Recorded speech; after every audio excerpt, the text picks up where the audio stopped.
ఈ కొబ్బరికాయలు ప్రకృతి వ్యవసాయ విధానంలో, గోవు ఆధారిత వ్యవసాయ విధానంలో, సుభాష్ పాలేకర్ గారి విధానంలో, తర్వాత ఈ సివిఆర్ మెథడ్ చింతల వెంకటరెడ్డి గారి విధానం కూడా అమలు చేసినటువంటి ఈ రైతు పేరు కొండారెడ్డి, మిరాష్పల్లె గ్రామము, కొత్తకోట మండలము, వనపర్తి జిల్లా, తెలంగాణ రాష్ట్రం. ఆ రైతు కొండారెడ్డి గారి మాటల్లోనే ఈ కొబ్బరి చెట్ల పెంపకము, నూనె ఎక్స్ట్రాక్షన్ విధానము అన్నీ చెప్తారు, వినండి. నమస్కారం అండి. నా పేరు కొండారెడ్డి. నాది కొత్తకోట మండలం, మిరాస్పల్లి గ్రామం. కాకపోతే నా వ్యవసాయ క్షేత్రం వచ్చి విలియంకొండ విలేజ్, అంటే విలియంకొండ స్టేజ్ దగ్గర ఉంటుంది.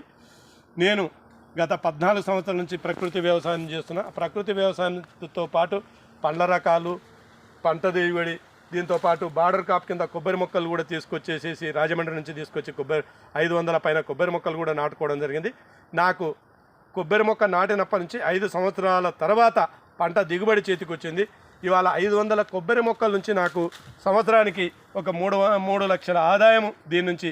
ఈ కొబ్బరికాయలు కింద పడిన తర్వాత ఈ నీళ్ళు ఏదైతే ఇంకుతో దాన్ని కురిడి కింద తీసేసి ఆ వచ్చిన కురిడిని తీల్చి ఎండబెట్టేసేసి ఎద్దు గానుగ ద్వారా దాన్ని నూనె తీసేసి